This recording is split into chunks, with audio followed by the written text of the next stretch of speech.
বর্তমান সময়ে এখন হেয়ার ফলের সমস্যা কম বেশি প্রত্যেকটা মানুষের মধ্যেই কিন্তু লক্ষ্য করা যায়। আর এই হেয়ার ফলের সমস্যা থেকে মুক্তি পেতে হলে খুব সহজেই বাড়িতে বানিয়ে ফেলুন এই একটি মাত্র হেয়ার অয়েল, যেটা ইউজ করার পর কিন্তু হেয়ার ফল অনেকটাই কম হবে, সাথে হেয়ার গ্রোথও হবে।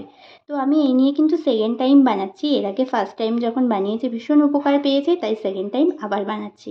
চলো উপকরণগুলো তোমাদেরকে দেখিয়ে দিই। প্রথমেই নিয়েছি মেথি, কালো জিরে, গ্রেট করা পেঁয়াজ, দুটো পান পাতা, কারি পাতা, একটি মাত্র জবা ফুল, আর এখানটায় নিয়ে নিয়েছি অ্যালোভেরা কেটে বেশ কিছুক্ষণ রেখে দিয়েছি কষটা ঝরে যাওয়ার জন্য।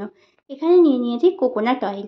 এখানে কিন্তু নারকেল তেল ছাড়া অন্য কোনো ধরনের তেলই ইউজ করা যাবে না, তাই এখানে আমি নারকেল তেলটাই নিয়ে নিলাম।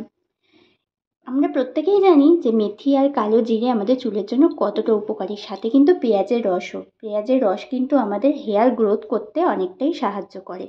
আর এখানটায় দেখো মেথিটাকে আমি মিক্সির মধ্যে গুঁড়ো করে নিয়েছি। এবার গ্যাসের মধ্যে কড়াই বসিয়ে দিয়ে গ্যাসের ফ্লেমটা খুব লোতে রেখে তেলটা আমি কিন্তু সবটাই এর মধ্যে দিয়ে দেবো। আর তেলটা কিন্তু খুব ভালো করে জাল করে নিতে হবে। দেখো আমি খুব ভালো করে জাল করে নিয়েছি, তেলের কালারটা কিন্তু একদমই চেঞ্জ হয়ে গেছে। এবার এক এক করে উপকরণগুলো কিন্তু এর মধ্যে দিয়ে দেওয়ার পালা। প্রথমে আমি মেথি গুঁড়োটাকে দিয়ে দিয়েছি। মেথি গুঁড়োটা দেওয়ার পর খুব ভালো করে নাড়াচাড়া করে নেওয়ার পর আমি এর মধ্যে দিয়ে দেবো কালো জিরেটা।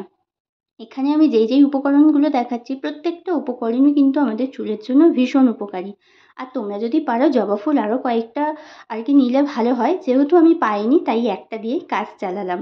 এবার এখানে দিয়ে দিলাম কারি পাতা, জবা ফুল, গ্রেট করা পেঁয়াজ আর অ্যালোভেরা।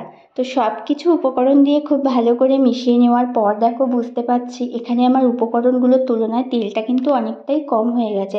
তেলটা আমি যেহেতু অনেকটাই বানিয়ে রাখবো, অনেক দিন ধরে যাতে ব্যবহার করতে পারি, সেই জন্য আরও একটা তেলের বোতল এনে আমি এখানে সম্পূর্ণ তেলটাই কিন্তু ঢেলে দিলাম।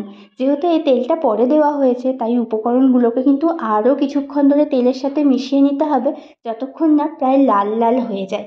তারপর দেখে বুঝতেই পারছো কত সুন্দর লাল লাল হয়ে গেছে। আমি কিন্তু অনেকক্ষণ ধরেই আবার নাড়াচাড়া করে নিয়েছি। এবার গ্যাসটাকে বন্ধ করে রেখে দেবো যতক্ষণ না ঠান্ডা হয়। ঠান্ডা হয়ে যাওয়ার পর কিন্তু আমি একটা ছাঁকনির সাহায্যে তেলটাকে এখন ছেঁকে নেব। প্রথমেই আমি একটা বাটিতে নিয়েছি যাতে কোনো রকম গরম না থাকে। তো বাটিতে নেওয়ার পর এখন তোমরা দেখতে পাচ্ছ যে তেলের কালারটা ঠিক কতটা সুন্দর এসছে। এবার আমি একটা বয়ামের মধ্যে কিন্তু তেলটাকে রেখে দেবো স্টোর করে।